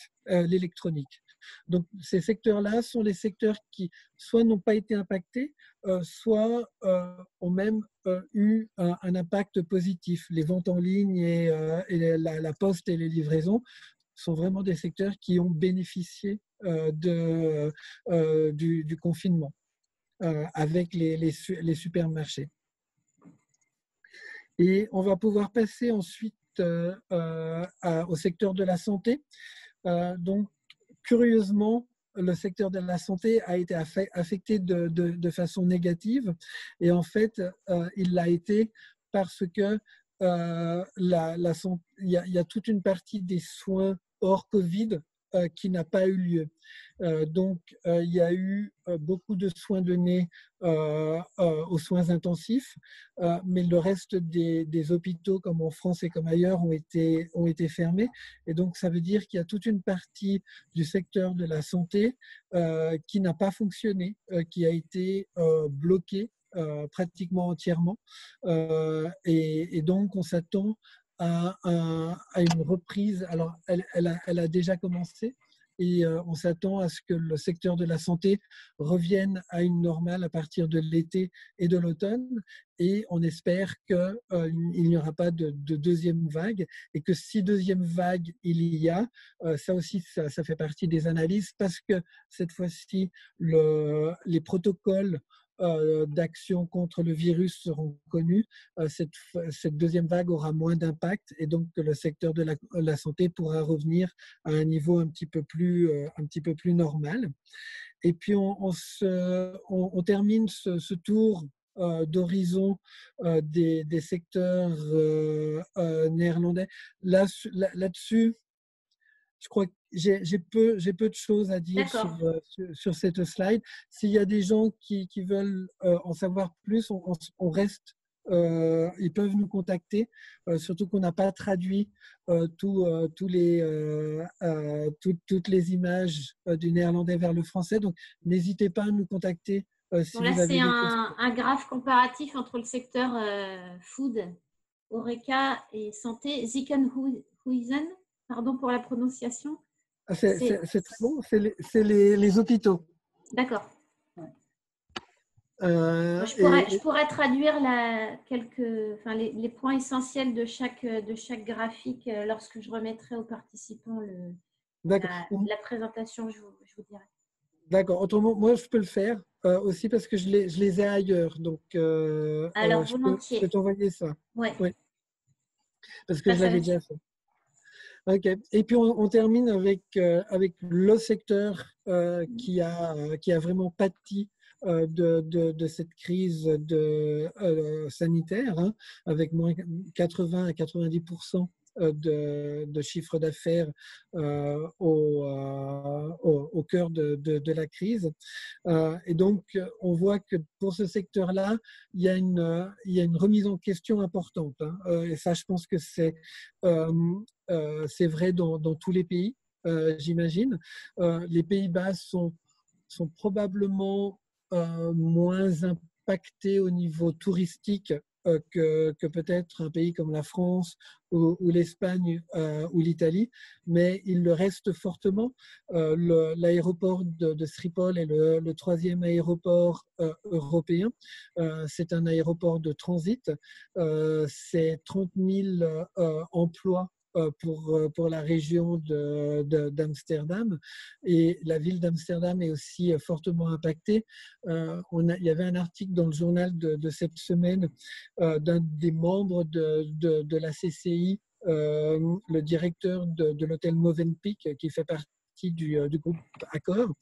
Et ils envisageaient un petit peu l'avenir du secteur hôtelier aux Pays-Bas et aussi l'avenir de la ville d'Amsterdam qui s'était énormément tournée sur le tourisme et comment prévenir de futures crises par rapport au tourisme. Et donc, une des choses qui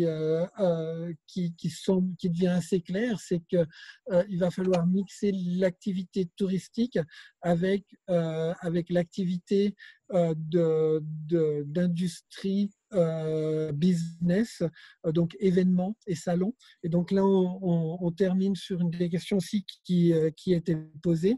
La reprise des salons, enfin, on termine sur les questions en tous les cas que j'avais notées. Sur la reprise des salons. Pour l'instant, le premier salon qui devrait avoir lieu à Amsterdam, c'est un salon qui aura lieu au mois de juillet et qui est sur les bioprocess internationales. Et puis ensuite, il y aura le Money 2020 qui est dans la FinTech, qui aurait dû avoir lieu là au mois de juin et qui a été reporté au mois de septembre.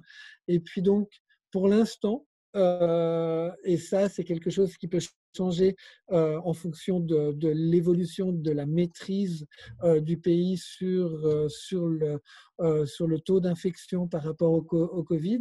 On prévoit que l'industrie des salons et donc des événements de B2B va reprendre à partir du mois de septembre, et que ce sera aussi un des éléments de reprise des activités hôtelières sur les Pays-Bas et sur la ville d'Amsterdam en particulier.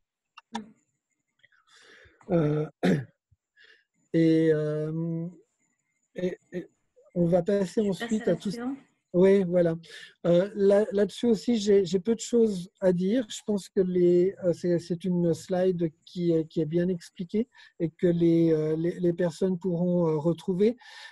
C'est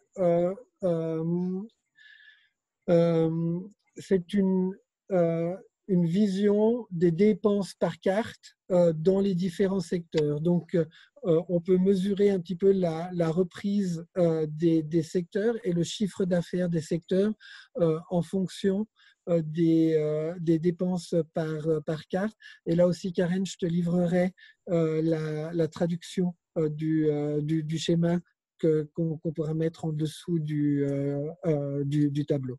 D'accord, super, merci. Donc, les services technologiques et la confiance des entrepreneurs dans ce domaine. Donc, la technologie, c'est un secteur qui est important aux Pays-Bas. Les Pays-Bas sont souvent nommés comme, par exemple, le premier pays au monde en termes d'infrastructures IT, pour tout ce qui est web, 5G, fibre optique et tout ce qui s'ensuit. Donc, il y a plusieurs. C'est un secteur qui est essentiel. C'est un secteur aussi où il y a beaucoup de centres de données. Le marché néerlandais est une des niches pour les entreprises internationales pour venir construire des centres de données européens. Et donc, c'est un secteur qui, pour tout ce qui est technologique, a bien fonctionné pendant la crise du Covid.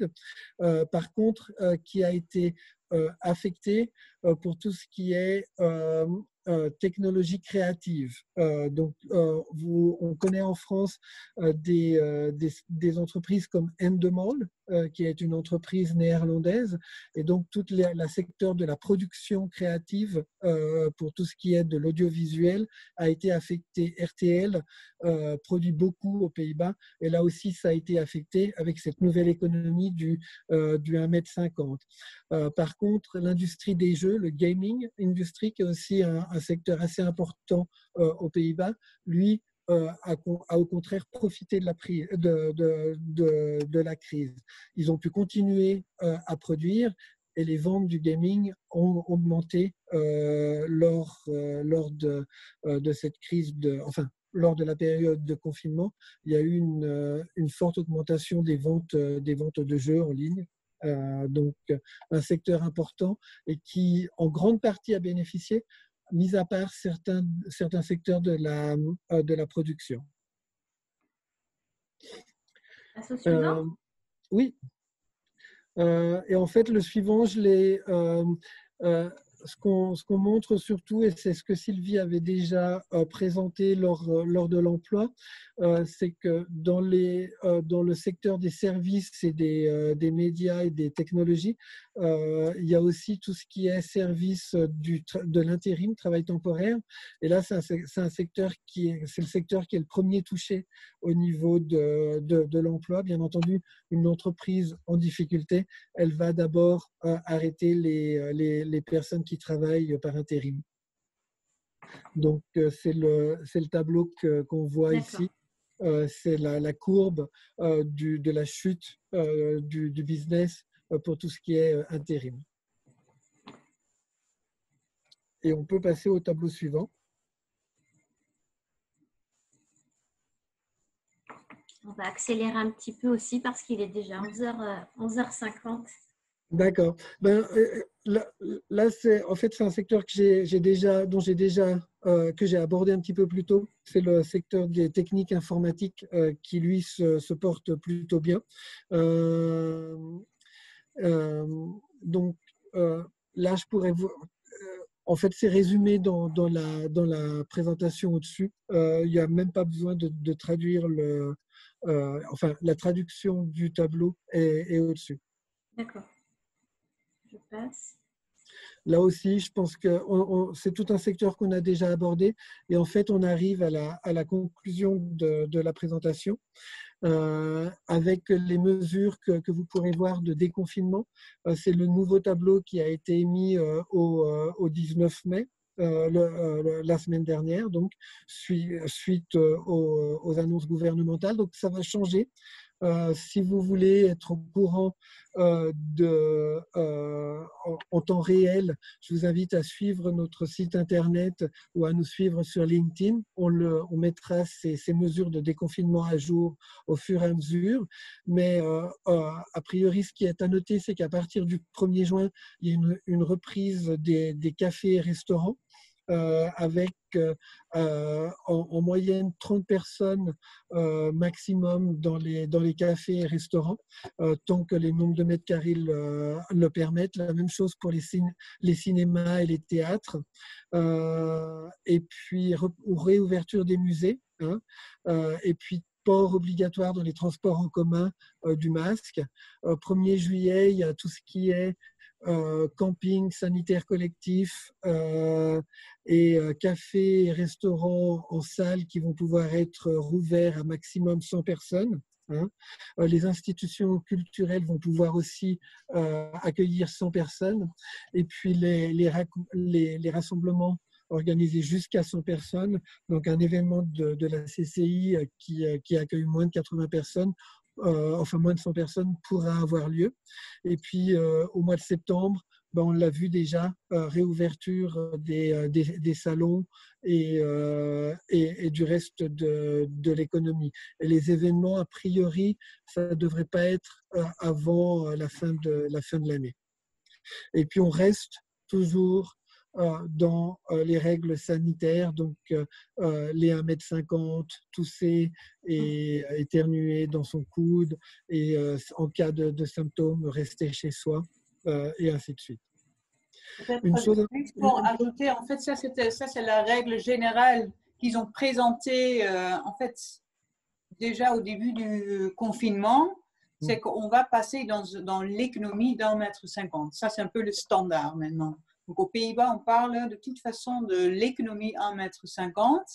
Et si les entreprises ne peuvent pas respecter 1,50 m, ben, il y a quelques exceptions, comme par exemple le coiffeur qui pouvait se réouvrir maintenant. On ne peut pas respecter 1,50 m si on veut couper les cheveux, mais sinon, avoir des grands bras, mais ça va être... Ouais, il faut avoir... Mais sinon, c'est ça dont on parle, le ministre de l'économie l'a présenté, en fait. On va passer dans une économie d'1,50 m. Ça, c'est le standard aux Pays-Bas maintenant. Bon, ça va être la même chose partout. Hein. Ouais. Mais donc, les entreprises bretonnes qui ont des activités actuellement aux Pays-Bas, si elles ont besoin de venir aux Pays-Bas, elles peuvent le faire. Ça, c'est possible. Hein. On l'a vu dans la possibilité de circuler. Et si elles ont des employés ici, elles peuvent estimer que leur chiffre d'affaires va pouvoir redémarrer. Et comme on l'a vu avec Technifibre, probablement, elles vont pouvoir recommencer à vendre plus rapidement que dans d'autres pays et plus rapidement qu'en France. Donc ça, c'est plutôt quelque chose de positif à retenir. C'est que si vous avez des activités économiques aux Pays-Bas actuellement, vous devriez pouvoir recommencer à vendre vos produits et services sur le marché néerlandais. Et si vous n'en avez pas encore, mais que vous êtes intéressé par le marché néerlandais, ça peut être un marché intéressant vu que l'activité semble reprendre plus rapidement qu'ailleurs. Et peut-être juste pour ajouter, désolé Florian, je peux. Oui. Ce qu'on fait déjà, donc c'est le département de Florian qui représente aussi souvent les entreprises françaises aux Pays-Bas. Donc, ce qu'on peut faire aussi, c'est une entreprise n'est pas encore à l'aise de se déplacer lui-même. Nous, sur place, aux Pays-Bas, on peut vous représenter. Donc ça, c'est une idée pour ceux qui trouvent que peut-être c'est trop risqué encore de se déplacer ou qu'ils sont plus à l'aise de ne pas encore venir aux Pays-Bas. On peut faire la représentation de votre entreprise pour vous. Mais concrètement, aujourd'hui, une entreprise bretonne qui a un commercial qui a l'habitude d'aller démarcher aux Pays-Bas, là, côté Pays-Bas, il n'y a pas de contre-indication pour que ce commercial puisse aller dans le pays et recommencer les démarches de prospection ou d'entretien des relations existantes avec les clients ou les fournisseurs actuels. Tout à fait. Tant que les clients et fournisseurs acceptent de les recevoir, il n'y a aucun problème. Moi, il m'est arrivé déjà, même au pire de la crise sanitaire, de faire des rendez-vous en personne. J'en ai fait 2 comme ça au pire de la crise sanitaire. Donc, à partir du moment où on trouve que pour une raison X ou Y, il est important de se rencontrer, on peut le faire. Il suffit que les 2 parties le veuillent. D'accord. On a terminé. Je ne vois pas de questions s'afficher. Bon, néanmoins, si vous avez par la suite des questions ou besoin de compléments d'informations sur certains slides, certains points qui ont été évoqués là ce matin, n'hésitez pas à revenir vers nous. On est à votre entière disposition. Donc, comme je l'ai dit en intro, le contenu de cette présentation que je vais compléter avec quelques prises de notes et puis la traduction de certains graphiques, je vais vous l'envoyer par email demain, si possible. Je ne sais pas, Florian, si c'est possible pour toi de m'envoyer les traductions cet après-midi pour que je puisse être réactive et envoyer rapidement la présentation aux participants. En fait, à peu de choses près, tout est déjà traduit. D'accord, ok, super. Bon, merci beaucoup. Et puis, donc, la présentation sera aussi disponible sur notre plateforme BCI Info. N'hésitez pas à regarder la page Actu parce qu'il y a des mises à jour qui sont faites quotidiennement sur les actualités en période Covid et évidemment sur plusieurs pays avec des fiches de synthèse et des états des lieux rédigés chaque jour par nos prestataires agréés à l'étranger. Donc, n'hésitez vraiment pas à consulter en particulier donc, ces 2 liens-là sur notre site, le lien vers les actus et le lien pour aller sur BCI Info. Je vous invite également à aller sur le site de la Chambre de commerce France-Pays-Bas. Comme le disait Florian et Sylvie, il y a des actualités qui sont mises à jour également sur leur site, donc n'hésitez pas à y aller. Je vais rajouter le site web de la CCI là, sur ce petit slide. Et puis, on reste à votre entière disposition, que ce soit la CCI France-Pays-Bas ou l'équipe de BCI. Je vous ai mis les coordonnées de tous les chargés d'affaires par secteur sur la présentation. Les coordonnées de mes collègues en CCI territoriale également. Donc, n'hésitez pas, on est encore plus que jamais à votre disposition pour répondre à vos questions et vous aider. Si vous n'êtes pas encore présent aux Pays-Bas, on est là pour vous accompagner. Donnez-nous votre cahier des charges, vos projets, vos perspectives de développement et puis on vous aidera grâce à la CCI à vous implanter ou à vous développer aux Pays-Bas. Voilà, c'est fini pour aujourd'hui, pour les Pays-Bas. J'aimerais juste faire une petite mention à noter dans vos agendas. Donc, vous avez dû recevoir je l'espère, mon mailing d'invitation pour les prochains webinaires. Donc là, il y en a encore 9 qui arrivent. Le prochain, c'est la Chine, vendredi matin. Donc, même concept, session questions-réponses, actualité Covid-19 donc en Chine vendredi prochain. Et puis ensuite suivront les USA, les Émirats Arabes Unis, le Canada, la Pologne, Roumanie, Bulgarie et Sénégal et Mexique. Vous retrouverez tout ça dans l'agenda sur notre site web. Et je voudrais aussi que vous notiez dans vos agendas donc l'Open de l'International qui était prévu en présentiel à Vannes le 6 juillet prochain est maintenu au format digital. On tient absolument à garder ce rendez-vous annuel parce qu'il est incontournable pour vous et très utile dans vos démarches de prospection et puis de continuité de courant d'affaires. Donc, le 6 juillet prochain, ce sera un Open en ligne et on vous proposera durant cet Open des rendez-vous B2B avec tous nos prestataires agréés à l'étranger. Vous recevrez une note, un mailing d'invitation pour vous connecter en ligne tout début juin. Donc, notez quand même, s'il vous plaît, dans vos agendas le 6 juillet prochain pour un Open inédit en ligne avec des rendez-vous B2B qui vous seront proposés grâce à une plateforme interactive comme celle-ci. Je vous souhaite une bonne fin de journée. Merci encore énormément Sylvie et Florian pour votre temps ce matin et le travail effectué pour répondre à un maximum de questions qui avaient été posées. Prenez soin de vous. Merci bon beaucoup. courage dans vos activités d'entreprise et on reste en contact. On est à votre entière disposition, donc n'hésitez pas. À très bientôt. Bonne fin de journée.